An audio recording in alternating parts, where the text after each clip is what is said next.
네, 7인의 집행관의 결말을 알려줘 라고 쳐보겠습니다. 뭐야? 이 소설의 결말은 이야기의 전개와 캐릭터들의 선택에 따라 다양한 해석이 가능합니다.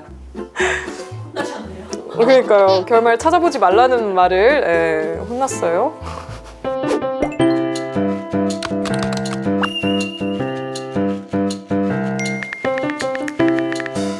네, 안녕하세요. 저는 책 GPT 김겨울입니다.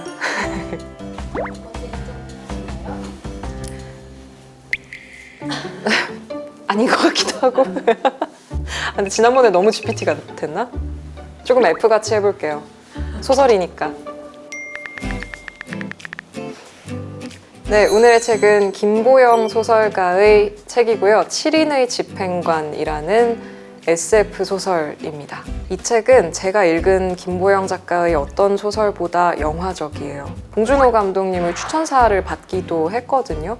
근데 이 소설은 정말로 어떤 영화를 보는 것처럼 혹은 시즌제 드라마를 보는 것처럼 대단히 시각적이고 긴박감도 있고 뭔가 푹 빠져들어서 읽을 수 있는 그런 부분이 있어서 손에서 놓지 않고 계속 이렇게 읽어볼 수 있는 그런 책이기도 하고 상상의 나래를 이렇게 펼쳐볼 수 있는 책이기도 하고 이렇게 생각을 많이 써볼 수 있는, 머리를 많이 써볼 수 있는, 또 감동도 느낄 수 있는 그런 책이라는 점에서 좀 추천을 드리고 싶습니다.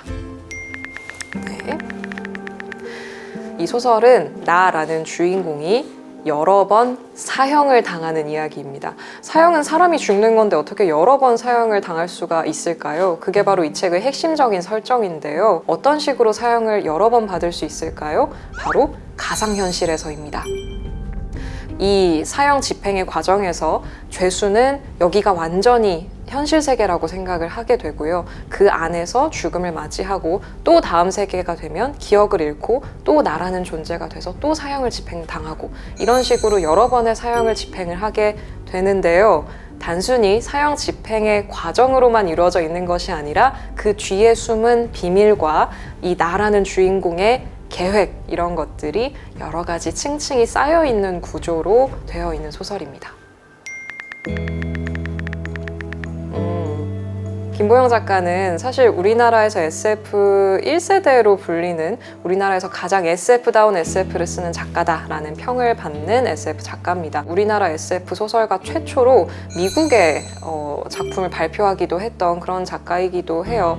그래서 2021년에는 무려 전미도서상 번역서 부문에 후보에 오르기도 했었어요. 굉장히 큰 일인데 우리나라에 이렇게 좀 세계적으로 인정을 받는 걸출한 SF 소설가가 있다는 것을 여러분께 꼭 말씀을 드리고 싶었습니다. 근데 사실 약간의 비하인드 스토리가 있는데요. 제가 김보영 작가님이랑 이렇게 메시지를 주고받을 일이 있었어요. 그래서 작가님 너무 팬이에요. 막 너무 잘 읽고 있어요. 이런 얘기를 하다가 제가 최근에 7인의 집행관을 읽고 있는데 너무 재밌다 이랬더니 김보영 작가님이 좀 부끄러워하시면서 그거 제가 지금 개정판을 쓰고 있는데 그거 나올 때까지 조금만 기다려주시면 안 되겠냐, 잠깐 멈춰주시면 안 되겠냐 이런 말씀을 하셨던 적이 있어요. 하지만 저는 아랑곳하지 않고 끝까지 다 읽고 개정판이 나와서 개정판을 또 다시 읽었습니다.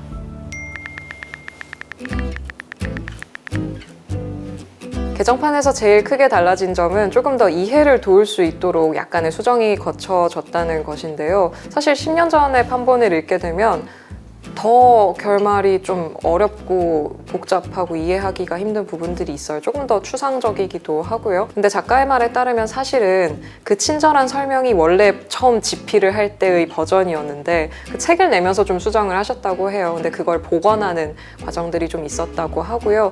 조금 더 이 전체 세계를 이해할 수 있고 이 주인공에게 무슨 일이 벌어졌는지를 조금 더 찬찬히 상상해 볼 수 있게 도와주는 그런 부분들이 많이 수정이 됐습니다. 과몰입의 3가지 포인트. 일단 이 소설의 매우 특징적인 점은요. 이게 SF 장편 소설인데도 불구하고 여러분이 소설을 딱 펼치면 이거 배경이 SF가 맞아? 라는 생각이 드실 거예요.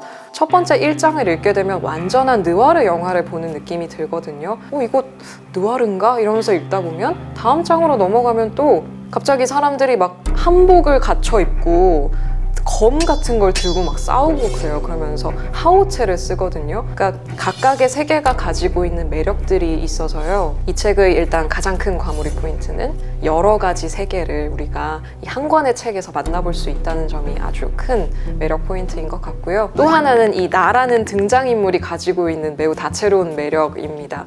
이 나라는 등장인물이 어쨌든 사형 집행을 받는 상황이니까 뭔가 죄를 지었을 거 아니에요. 근데 그 죄의 내용이 무엇인지 잘 드러나지가 않아요. 그러니까 나라는 이 주인공이 누굴 죽였는데 그 죽임의 과정이 이게 어떻게 된 일이지? 라는 게 미스터리로 계속 남아있으면서 조금씩 떡밥이 풀리거든요.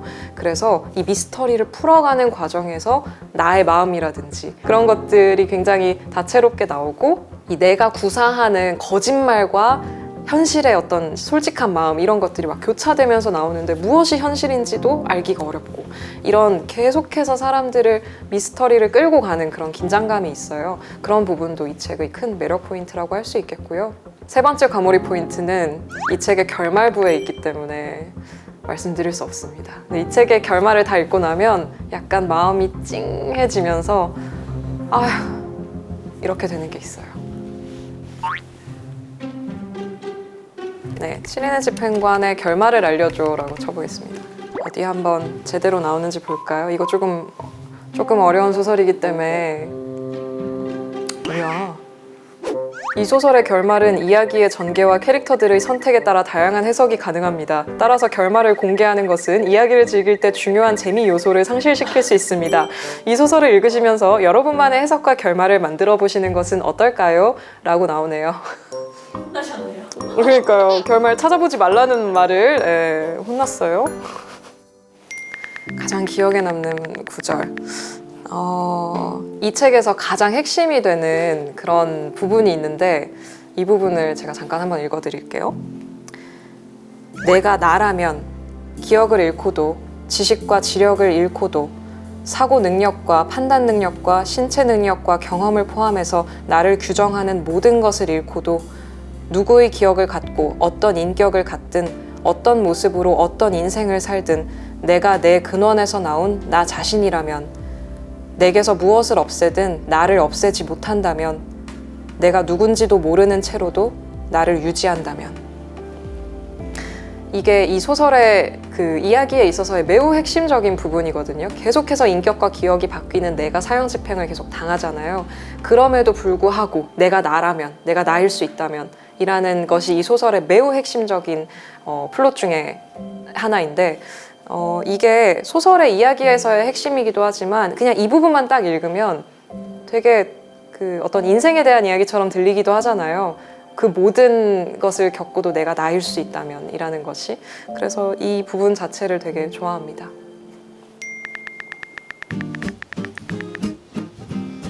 사실 모든 SF 소설을 읽을 때 해당되는 이야기이기도 한데요. 일단 작가를 믿고 따라가는 겁니다. 왜냐하면 SF 소설은 낯설고 어렵게 느끼시는 분들이 분명히 계실 수 있거든요. 일단 작가를 믿고 따라가 보시면 작가가 그것을 이해할 수 있게 장치를 해놓은 경우가 아주 많아요. 그걸 다 거치고 나면 비로소 SF라는 이 장르가 주는 경이감을 온전히 이해할 수 있게 되거든요. 그리고 한 가지 더 말씀을 드리자면 이 책은 좀 천천히 읽으셔야 돼요. 꼼꼼히 읽으시는 게 좋습니다.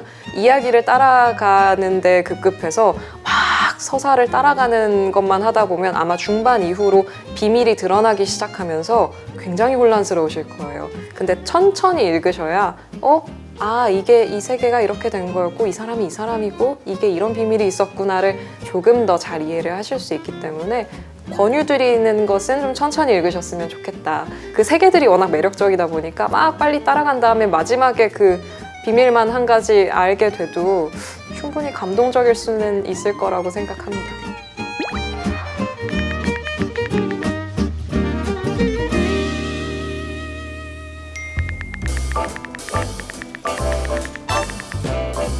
그럼요. 다음에 또 불러주시면 언제든 책 GPT는 출동할 준비가 되어 있습니다. 언제든 불러주세요.